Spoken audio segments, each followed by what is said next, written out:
Hey, Gabby, look. There's the bird. Gabby's on TV. I figured I'd start out introducing Gabby to you guys early. So that way, when I'm really into it, you don't have to interrupt what I'm doing. Kabish? Does that sound good to you? Okay, say thanks. Say hi. Hi, Gabby. Yes, Gabby's going on. You're pushing 28. Yeah. And we've been together, 20, what, 6 years. Okay. See you later, baby. Okay, thank you. Okay, this is Psychic Frank's Mystery School. And it is the 2nd of August. So, living in the USA, let's see. Oh boy, things are exciting. Things are astrologically, I'm pushing 76. November. Prince Charles and I, same day, month, and year, and time. He's what they call an astral twin, but I've talked about that before. Yeah, so before I always want to do this for the last couple of weeks, couple of months, and then when I get going, I forget. Let's get this tuned up a little better. Yeah, that sounds good. Let's get that out of the way. I don't want to be upstaged by rags. Okay, so this is what I keep on wanting to tell you all. I'll do a better chart, but this is Kamala Harris's chart, her birth chart. So she has a Gemini rising, and her North Node is 24 Gemini. So her rising sign is 24 Gemini 25, and right below that, I mean, like white on rice. That's a weird expression, isn't it? We have 24 Gemini 30. So unlike other Geminis, like the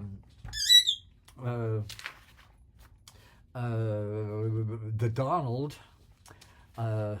J. Trump, oh, he's in trouble, boy. I know this one Painter said, the senator, what's his name, Painter, the politician, said his goose is cooked, and that was like a few years ago. So yeah, that goose is gone. Excuse me. So Kamala Harris has Jupiter in the 12th house. In a nutshell, that's like having an angel on your shoulder. That's a beautiful thing. In Taurus, which is about as stable as you can get. Excuse me.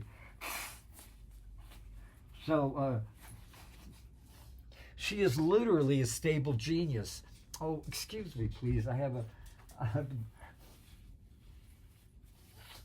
one of these days I'll learn how to work all this so I can edit and tape what's going on here, but I'm pulling this card all by myself now. No, I've got SF Commons, they're wonderful people. Their names just went blank because I'm doing what I'm doing here. Javon Giles, God bless him, and I think it's Clay Ho. Thank you guys. Yeah, for making all this possible via BAVAC, Bay Area Video Coalition. Thank you for letting me submit these 2 shows to SF Commons.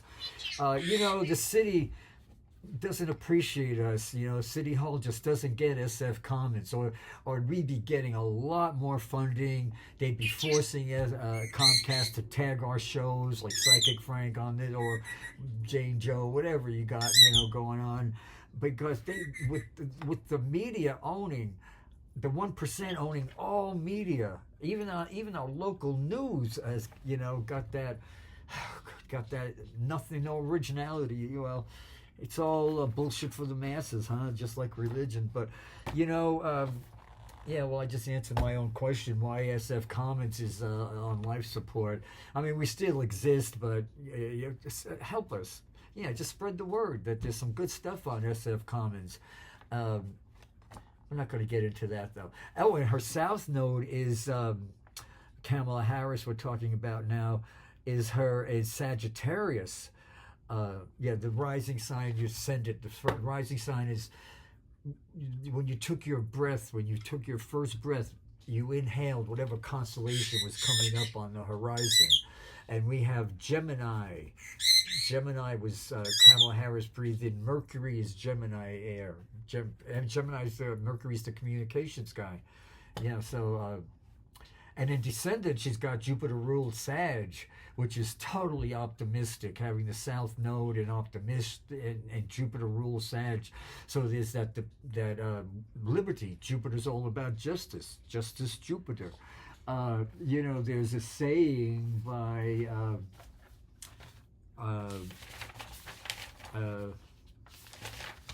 what's his name?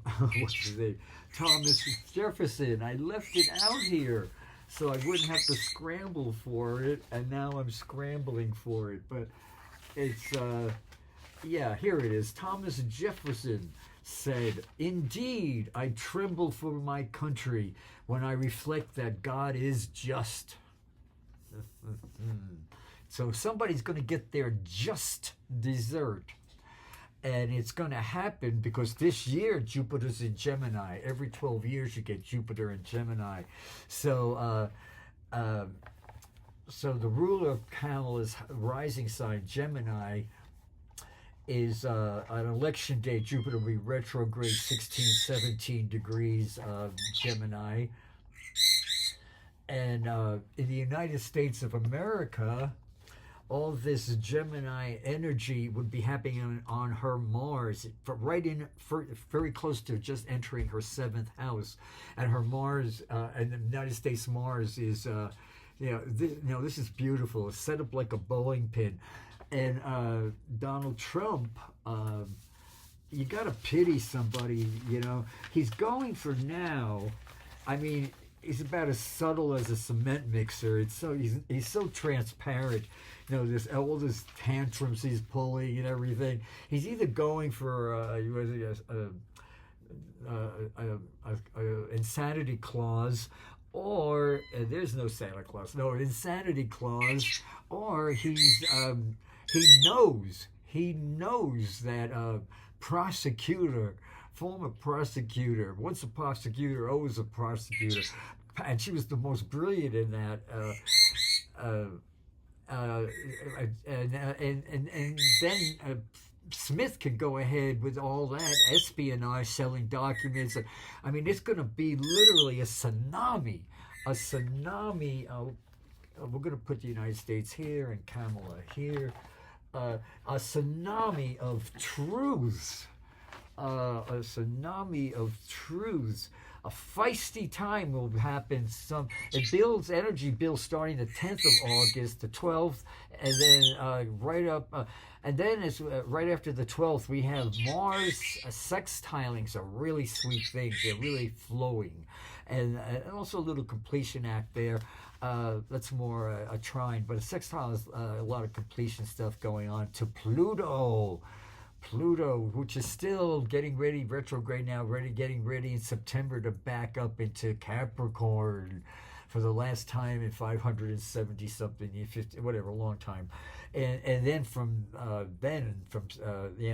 September through November, end of mid-November, when Pluto enters Aquarius for, at that point, 20 more years. So we'll have had 1 year off and on of Pluto in and out of Aquarius, giving us little tidbits, a little taste, little nibbles of what's to come. And then it's going to be boom, boom, boom. It's going to be so cool. Low keys on the piano for dangerous music for all the bad guys, the evil. Teddy Roosevelt warned us of the evils that's innate in corporations, and that they have to be over. And now they got carte blanche. They're just they're running amok. And then on the 18th, Mercury, the planet of communication, has a square. Now squares, people always go squares, but but no, they're windows of opportunity. And even the if it isn't. Know that it's a good thing. It's happening for you, not to you. Original ideas, out of the box thinking, so many truths will be coming to light. It's literally a tsunami of truths. And it's not going to let up right through until 2026 when it's only going to build up. And then 2026, both Saturn and Neptune leave Pisces and enter Aries. That happens for Neptune every a little less than 80 years, 70 something years. But for Saturn every 30 years. But because Pluto's in the mix, that's going to be also in it. So literally what we're seeing now, the last gasps, that's an interesting word, of this, all this, of the old order, the stale. It was an initiation, a rite of passage, but it's over. Gabby, please, darling. This is an amazing book. As a psychic, Gabby, what are you throwing things around now? I heard something fly. I think she just threw. Gabby, oh no, Gabby, did you jump on the floor? Where are you? Where'd you go? Oh. Gabby, what are you doing, honey? Shit, you okay? Oh, fuck. Oh, man, did I step on you? No? Okay, come here. Oh. Hey, Gabby, hey, come on. Are you all right, baby? Okay, come on now. Get over here and stop this shit now. Come on now. You can't be doing this crap. Okay? Come on, get over there. Come on, get over there now. Come on, stop this now. Stop this. Come on, behave yourself. Come on, baby. Hey, come on. Okay, now you behave. Yeah, what the hell was that all about? Sorry about that. Kids, I have to defend my baby, my love of my life. She lost her vision. She's not completely blind, but she can't fly around anymore. This was my first parrot, and I learned as we went along. And I let her fly around, and she ran into the wall a few times, and I guess a few noggins to the head, a few blows to the head. And are you okay, Gabby? Did she fly around again? And so in defense of, oh yeah, she's good. Yeah, she's good. Okay, so I guess, I'm her seeing eye human now. But then again, I think she might be playing it up a little because she pretends she can't eat because she likes me to feed her. I don't know what's going on there, but we've been thinking, something about time makes lovers feel they've got something real. Never, Boy George. It's more than that. Psychics have real relationships with animals. And weird is good. That's what Uranus is all about. It's time for the weird. Okay, so as I said, this is a book by Melinda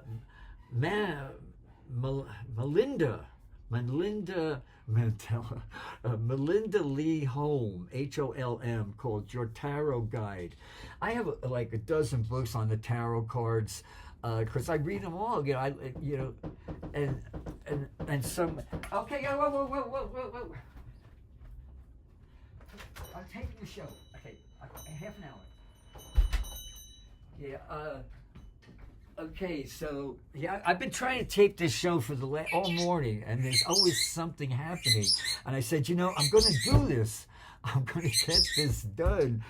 And I tried yesterday, but there was too much going on around here. So okay, this is what's going on. So as I said,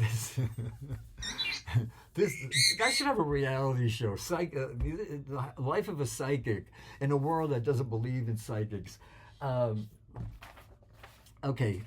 condemns. I don't know what that's going on with that. Okay, so as I said, Melinda Holm, and it's a really good.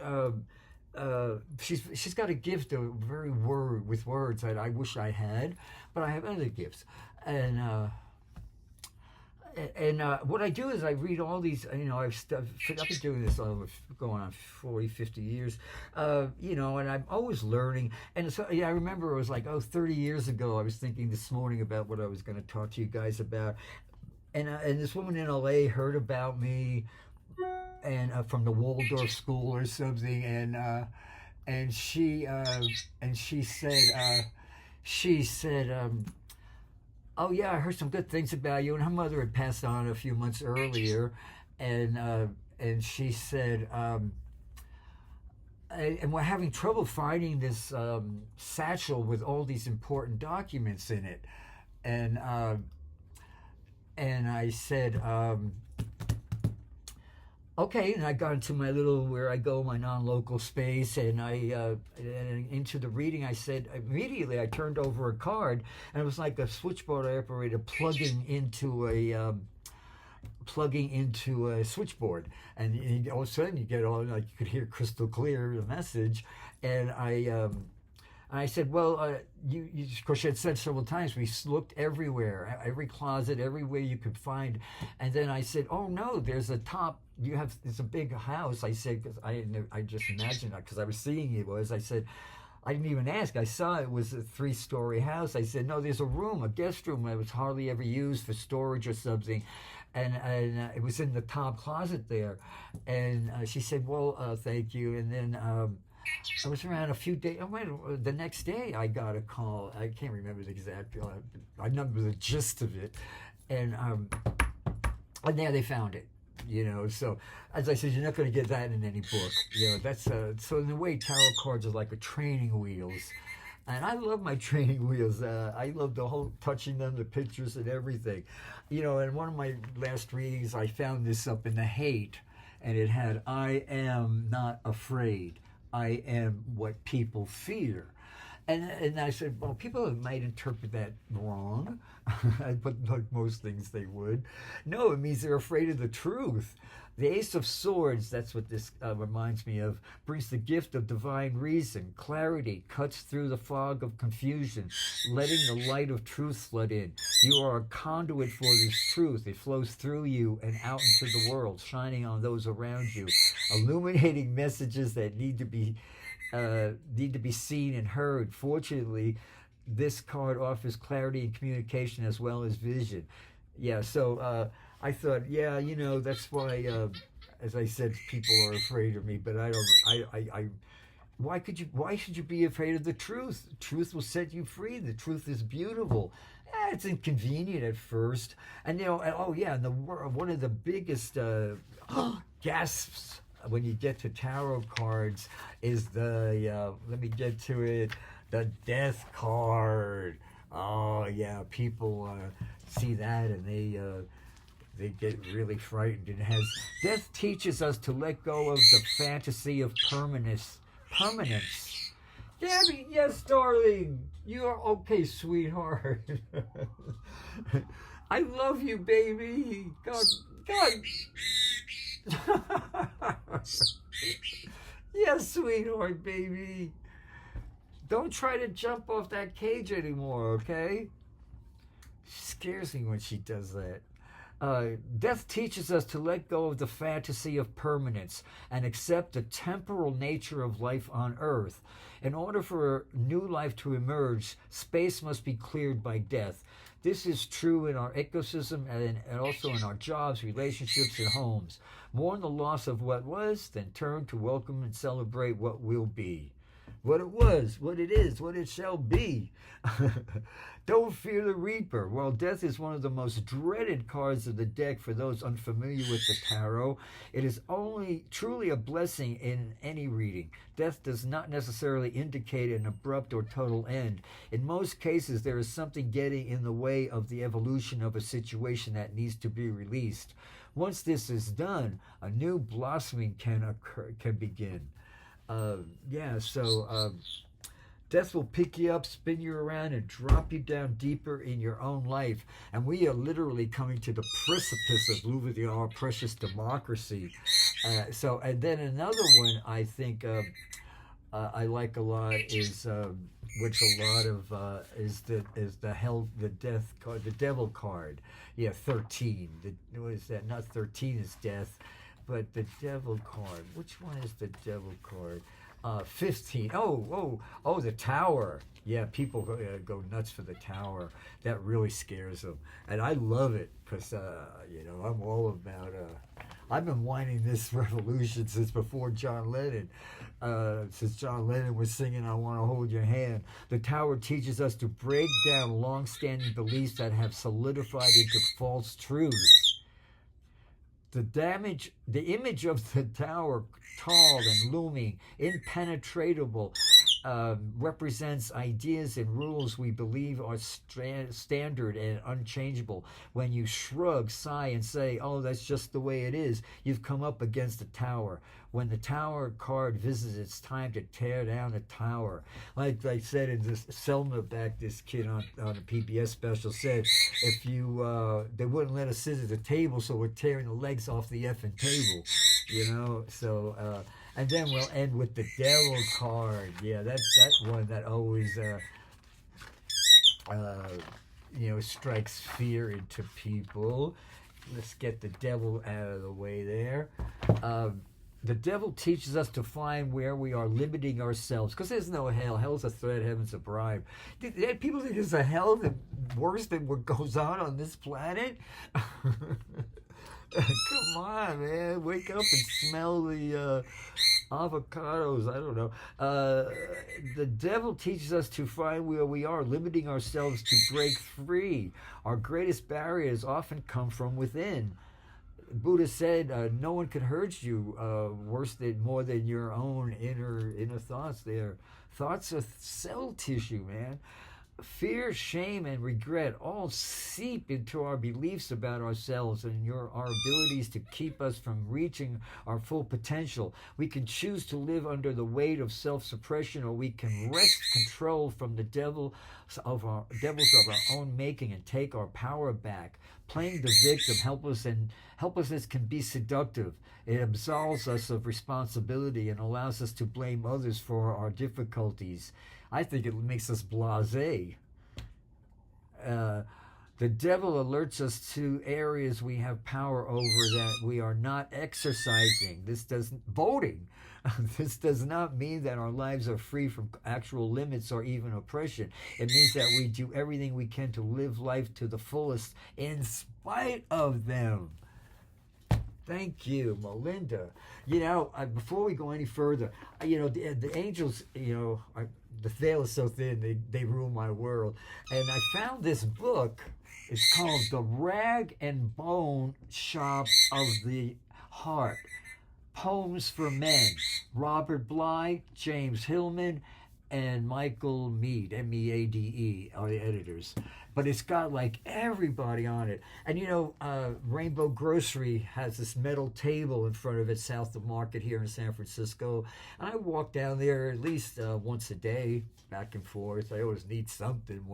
And it's a good exercise from Hayes Valley to south of Market there. And there's this really strange tree. It's indigenous to San Francisco, I think. And it's like a silk something. It has, if you stop to look at it, there's a little plaque that explains what it is.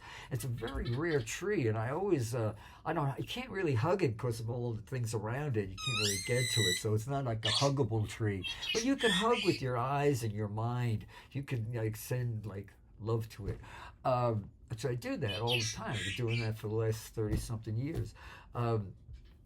So it's a metal table there. It's kind of rusted, and people sometimes sit there. It's mostly empty. This book, along with 3 other books, was sitting there. And then the next day it was there. The next day it was there. And then the third day I said, I'm going to take this book. So I did. I want a hard copy because it's out of print. Now this copy I have, 1992, so it's no longer in print, but because the Smithsonian has a hard copy, and I just started reading this. Gabby, please, darling. Yes, we're busy right now, okay? Yeah, chill for a minute. Oh, let me get her some popcorn. That'll shut her up. That'll give her something to do. You know, as soon as I turn off the camera here, she's going to go right back to being a sweet, quiet little girl. It's only when this is running now. I don't know what's going on. Maybe like all the guys here or something. Yeah, so this book is like, oh, man. And I'm starting it because I'm really into James Hillman. and but he's no longer on the planet, but I believe he's one of my guides. Yeah, life's a mystery to be lived, not a problem to be solved. Gabby, no, now, please. You will be quiet. You will be quiet. Okay, it says, okay, now, yeah, I'll make this, I could do this in 5 minutes, and there's plenty of time to do the tarot cards. Okay, moments come when we feel outside of time, seized by longing, moved by images, touched with invisible forces. We realize that we do not live in one world only. In other words, he's saying we have spiritual experiences there. We are grasped by what we cannot grasp, says James Wright. The air fills with delicate creatures from the other world. Something beyond life lives within life and calls the soul. Several of the following poems in this book, in this chapter actually, warn about forgetting this fact. I don't hear these voices if I am, as Wright says, lost in myself. I don't hear these voices if I am lost in myself. Now, in meditation, let's get out of meditation is getting out of yourself. You know, realize it's not all me, I, me, mine, me, mine. It's like everything is interconnected. This is the symbol, the Buddhist symbol of interconnectedness. It's a heavy material. This is made in Nepal, and I'll wait until it gets a little colder, and then I'll be wearing that. And give you guys a break from seeing in my tidy whities here. Do you say tidy whities for t-shirts too? They're underwear anyway. Okay, the gaze beyond narrows to tunnel vision as we miss what else there might be. Repair of the soul, the damage I have done to it, as Kamala says, and focus on the job at hand. We are only half. A man has metaphysical tasks too. Unless his spirit ventures toward the invisible, a man will be unable to perform the daily rounds with purpose. He will have little joy, only duty, and rebelliousness. The deepest cause of our discontent and our confused yearnings is the loss of paradise. The human soul needs anchoring in something beyond itself. And now it's anchored in money, man. You can't spend it, have sex with it, or eat it. What hell good is it, man? Just shake that off. It's the way it is, man. That's why I'm here. That's why I'm here, man. I'm a moth in the fabric of that little bit of society there. The human soul needs anchoring in something beyond itself, in that vision which is the ground of all initiations. That's why I said earlier, this is an initiation we're going through now. Man up! A vision which hints that life on earth reflects ideals of perfection. The Indian, Navajo, and all the tribes used to insult God by making their rugs or robes perfect. Only God is perfect. They purposely make an error not to insult God. The first initiation of youth detaches man from the innocence of paradise, releasing his strength into the world. Later initiations open the eyes and ears to further realities. Religions describe these realities literally as above and beyond and locate them in heaven. See, NASA's going out. We need to be going in. That's what Jesus was, an astronaut of inner space. And boy, he's really not happy how, the Prince of Peace, wars are being killed over the Prince of Peace. Kids are being homeless because of the Prince of Peace. They're using Jesus' name, man. Oh, you don't know what you're doing. You're reaping karma. You should throw yourself on the mercy of the Lord and just say, let me strip me of all these negative illusions that have all this authority over me. Jesus was a hippie healer, man. Okay. It is. Religions, I smoke my religion, man. And locate them in heaven. The longing for the heaven affects much of what we do. We idealize our lives, our children, our projects, intentions, because an image of paradise lies at the root of wanting to do the right thing and make things better. An urge to perfection calls every one of us, and although utopias may never be fully realized, the urge towards ideal love and beauty never lets go of human nature. The mind wants to break out of the skull and think its way to the stars, just as the heartbeat cannot be held in a ribcage. Desire yearns for more and calls for more. Paradise, this gaze above and beyond, seems an archetypal requisite of the soul to live in a life on earth with passionate purpose. Well, that's how it was. Now that NASA's turned it into real estate, and it's all for military purposes. Whoever rules space will rule the world. It's ridiculous, man. We need to grow up, man. We need to pull the plug on NASA. And I love Kamala Harris, but with the vice president probably going to be the astronaut guy. We'll cross that bridge when we come to it, okay? The otherworldly longing becomes particularly necessary for older age, according to Yeats' majestic poem, Sailing to Byzantium, Byzantium, Byzantium. An aged man is but a paltry thing, a tattered coat upon a stick, unless he transcends the mortal fall by envisioning eternal images. That's why they painted frescoes on the cathedral, because during plagues, the people would be wheeled in there to die, looking up, envisioning, celestial things. And then, as I said, we'll get to the surrendered. Okay, the aesthetic traditions of Rumi and Kabbalah insist transcendent joy and love are immediately close. Byzantium and whatever hope to be reasonable about it fail.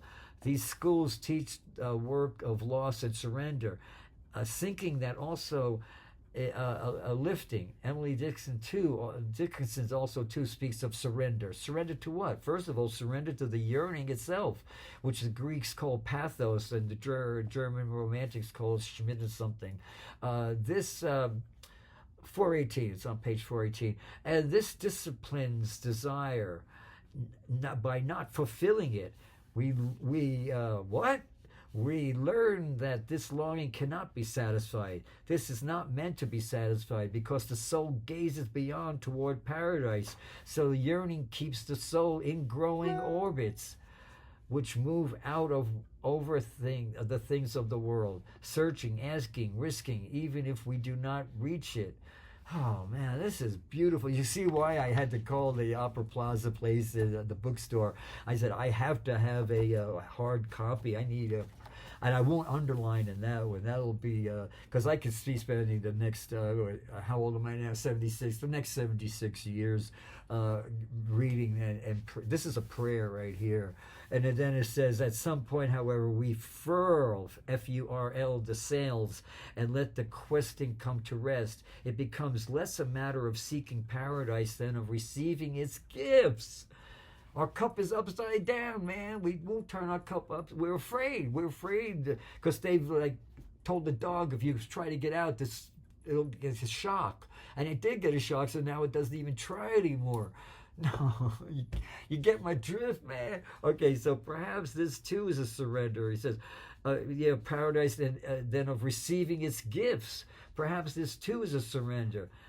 Instead of your knocking on the door, it swings on its own hinges.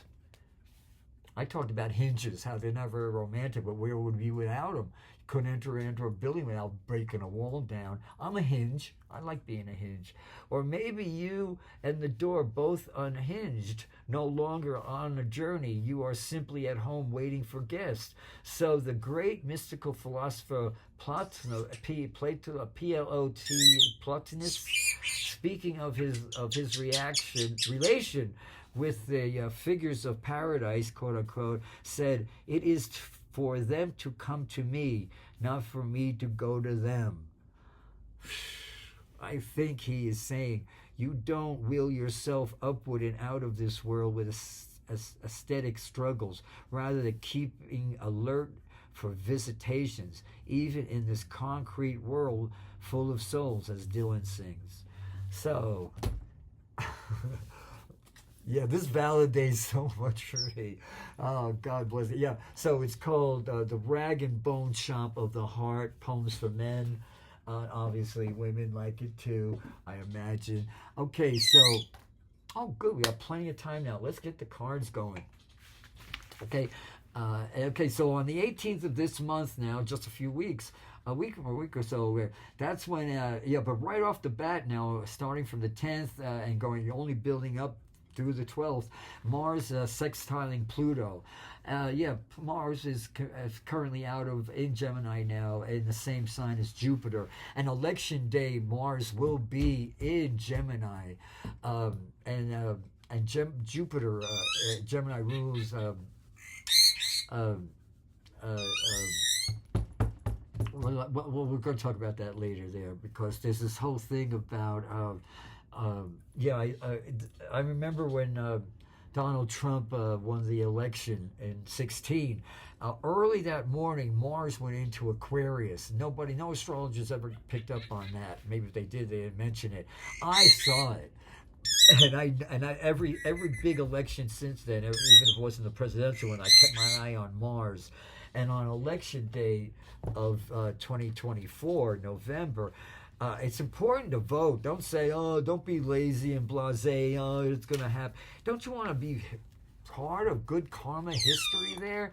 I got veterans. They're so old now. And this one old bitter veteran I know, he never worked the steps, so he's been on a dry drunk for the last, as long as I've been sober, which has been a long time. Gabby, stop that for a minute. And he said he doesn't bother voting. Why? You know, I just said to him, you're a disgrace, because he started telling me about that PBS special on Normandy. I said, well, you're insulting all those soldiers by not voting, and he shut up. You know, so yeah, people don't want to be around me because, you know, yeah, I'm a thrill for a minute, but you don't want to live with me. Nobody can. The love of my life lives in Massachusetts, Stockbridge. You know, we love each other, you know, intensely. We travel together, you know, but you know, we love each other. We just can't get along. We get along as long as he's on that coast and I'm on this coast. You know, when you grow up, you'll understand. Yeah. Okay, so we're talking about November, June, August, September. Yeah, that's when Pluto's in Capricorn. Oh boy, that's going to be like the swamp. Rotor gets the swamp and whoa. Yeah, it's going to be beautiful. Down goes, since Ronald Reagan, man, when they tear down those airports with his name, anything with his name on it, Ronald Reagan. They're still praising him as one of the best presidents. The middle class had never been stronger. The 60s were there, you know, liberated people, and that scared the hell out of, that scared the poop out of all the GOP, man. They were losing their power. Black people were getting power. The middle class was gaining power of all colors. So, of course, they had to get Ronald Reagan, a racist, a light bulb salesman for GE, an actor. Anyway, he got away with it. He got it. Well, karma, nobody gets away from karma. I pray for their souls. I actually do, because I believe in love. Okay, so come November, and then I promise I'll get to the cards. November, election day, Jupiter will be 19 degrees, and Mars will be in Leo, fixed fire rather. Fixed fire, and the United States of America is going to, oh no, Joe Biden, that's not Joe Biden there. Oh, well, we'll get to that. I just had that here, and then it disappeared. Yeah, Gabby. Okay, let's just get to the cards. Oh, yes, so as I said, all this Gemini action is going to happen on Donald Trump's sun. And Jupiter is just Jupiter, you know. As I said, like I started out saying, that Mark Twain thing. Yeah, the Christian nationalists, also known as the American Taliban. You know, we got to stop that now. They believe in all these. Even the left shows, the spin shows I listen to, they don't come out with the spit it out the truth. Or maybe they don't. I'll do it, and maybe somebody will catch on to it. But there's two Jesuses in power now. There's the hippie healer miracle Jesus, who was an astronaut of inner space. Thank you, Jesus. And then there's the Nazi Jesus, who hates blacks.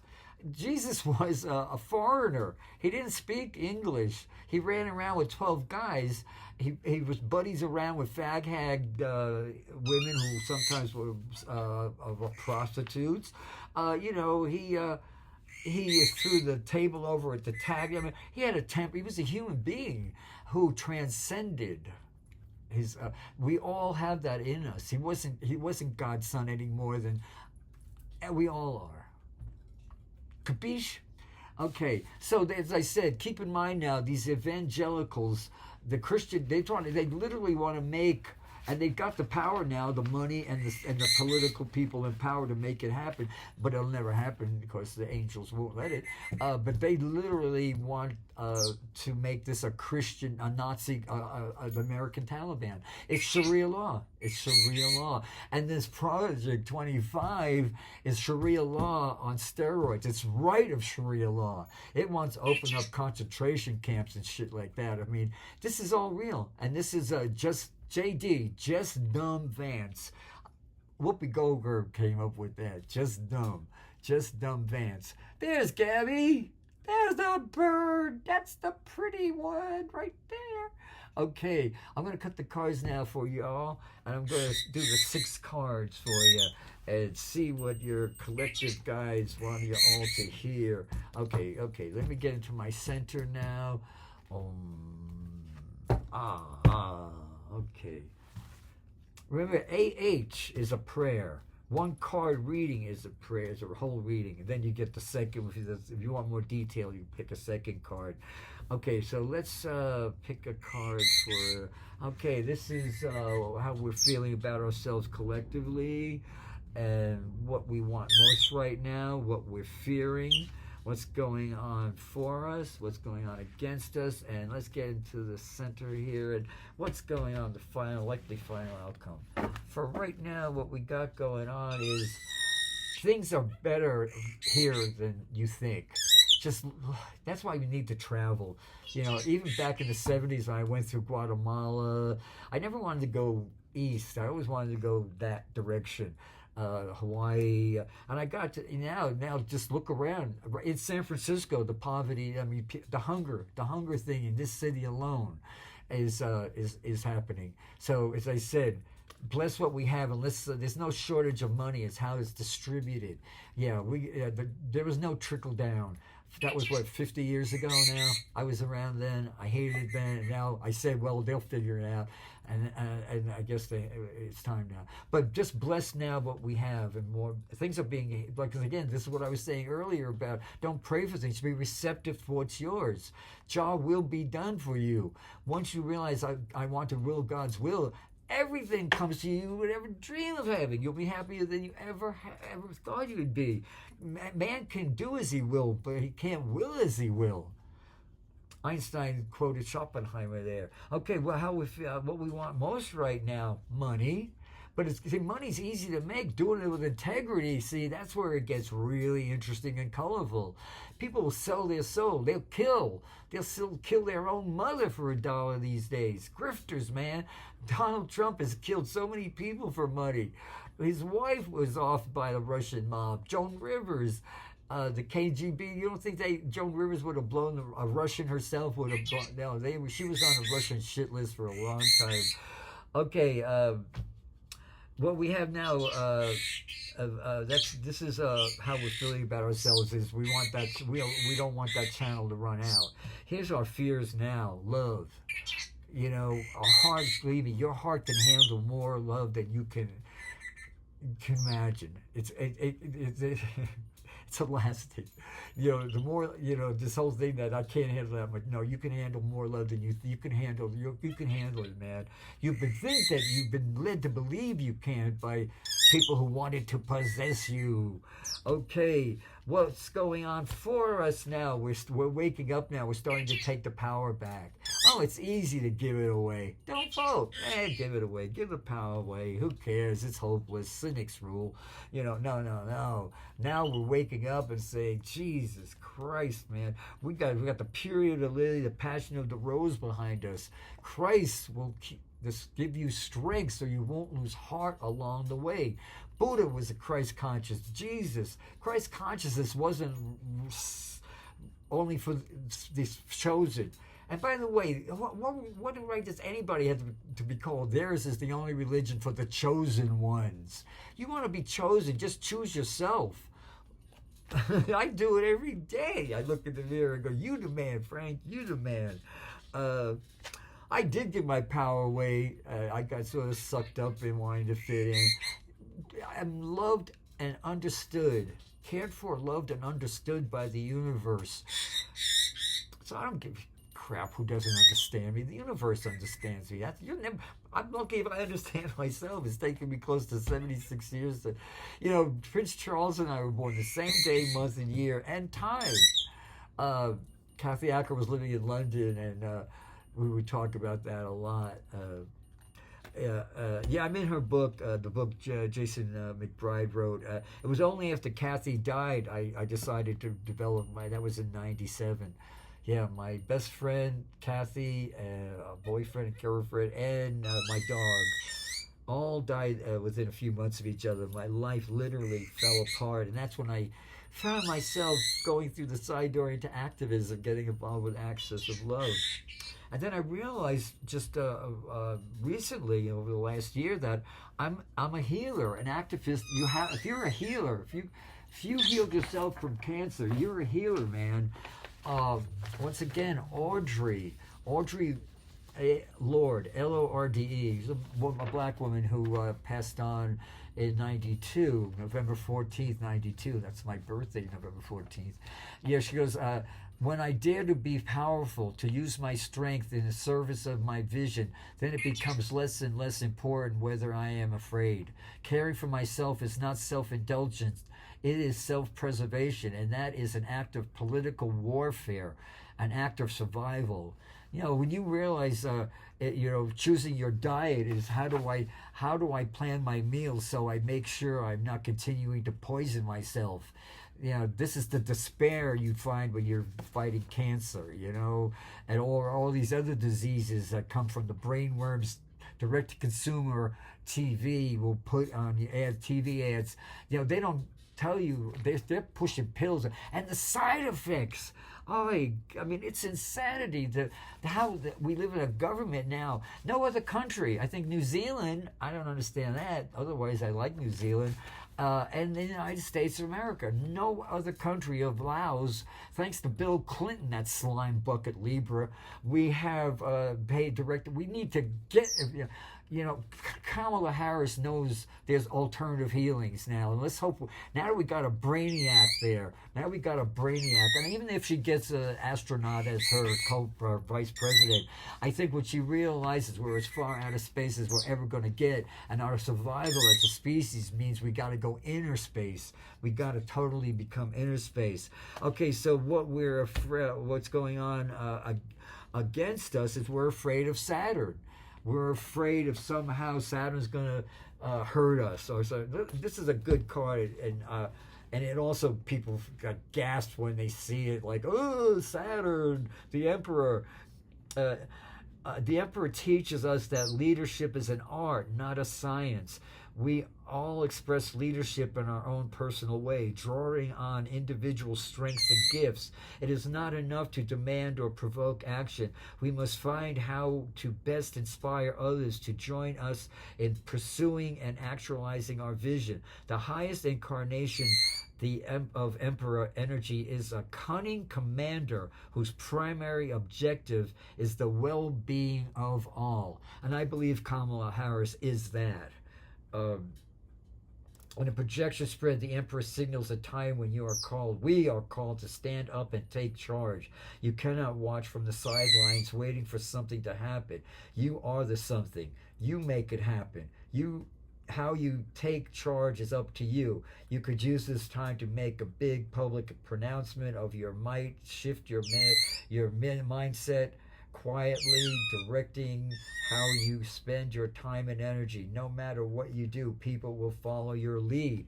So, tell the Christian right, right to their face, are you talking about the Nazi Jesus? Because as I said, I watched, Stephanie Miller and all these, and they're all talking about, they even say the Christian right, the American Taliban, but they will not go as far as to just call it.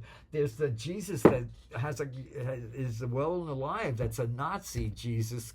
And now let me see, I'll pick let's do, we got 2 minutes, so let's finish with this. I know I like doing this, I'm sure you do too. Pick a number from 1 to 3. Before I shake your energy around, and now this is for everybody who's watching. Pick a number from 1 to 3, and then I'll pick 3 cards, and then we'll see what they say. Okay, you got your number? Okay, if you picked 1, the Magician. You're the man. You're the one. This is beautiful. Yeah, this is a beautiful card. It says, where are we here? Oh, here we go. Okay, there's one sentence there. You guys. Oh, we got plenty of time. The Fool teaches us the joy of living in the present moment. When you are visited by the Fool, it is a reading to let go of regrets and nostalgia from the past and fears and fantasies about the future. Now is what matters. Bring your awareness to your immediate surroundings. Take a deep breath. Give yourself over to pleasures of where you are and what you have right here and now. I'm in there. I'm there. Because I've been waiting since the 60s for this. If you pick 2, the Queen of Swords.